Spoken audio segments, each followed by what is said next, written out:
First, I'd like to say that I would really very much appreciate a synchronous time for a group of us to be able to at least get together and to talk about some of the concepts, not just the concepts around kinship, but I would think even some of the stuff that Brown talks about in terms of pleasure activism.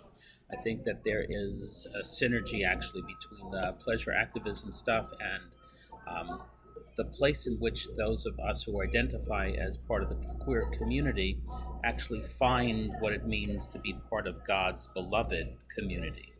I think it is in both that kind of activism and understanding who we are and how we're made, and figuring out who we affiliate with is really pretty important in a society that mostly um, looks at who we are morally, spiritually, um, looks at us in terms of our well being in a very hegemonic, heteronormative kind of way.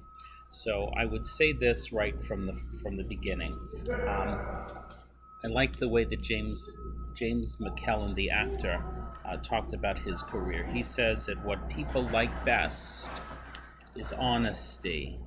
And then he went on to say that his film career took off after he came out. There is a freedom like being born anew, almost the kind of freedom that we talk about at baptism, of rising to the newness of life, that in rising to the newness of life, one receives this new freedom.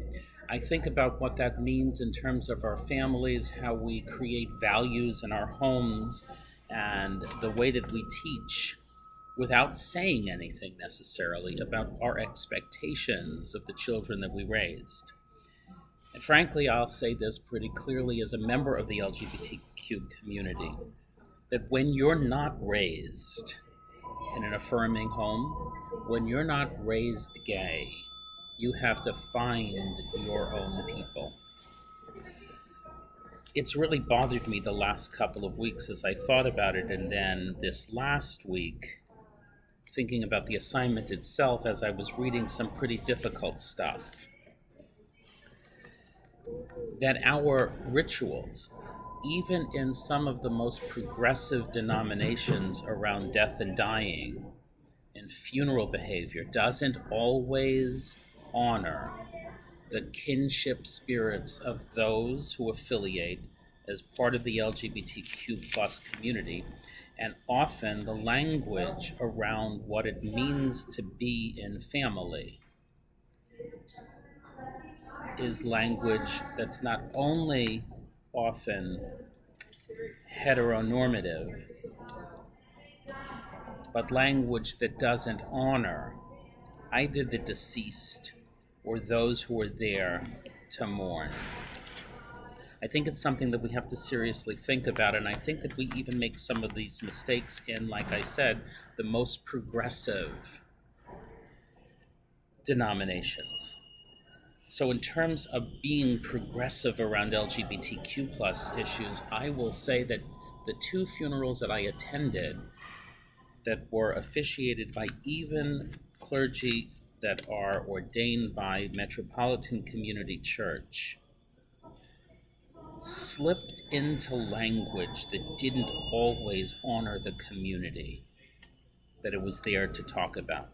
I like the way that Rolf Nolasco talks about some of this in a lecture that he recently did um, at PSR called Queer Joy.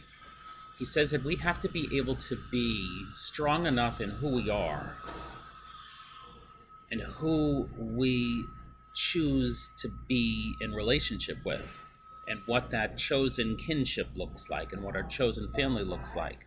That when we are strong enough in ourselves, we then create queer beloved community.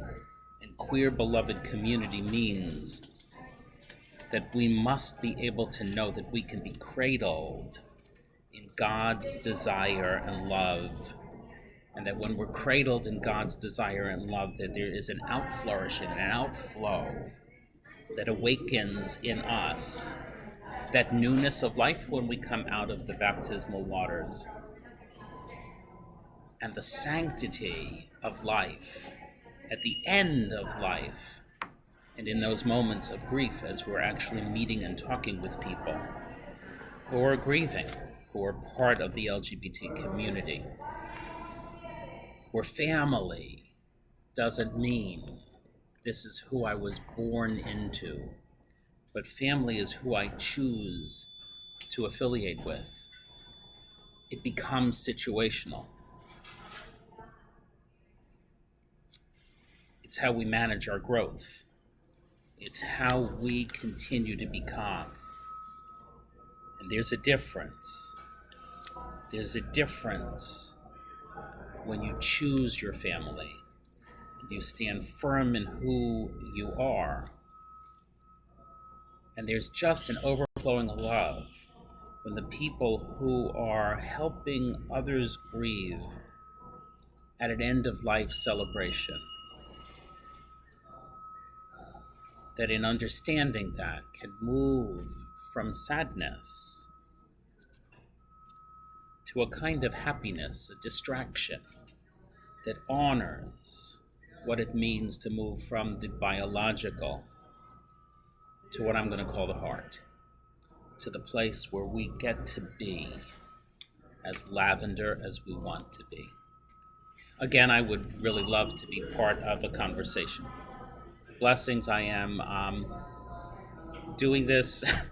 Wasn't expecting. My 80-plus-year-old mom is at the moment in cardiac surgery. So I covet your prayers. Blessings.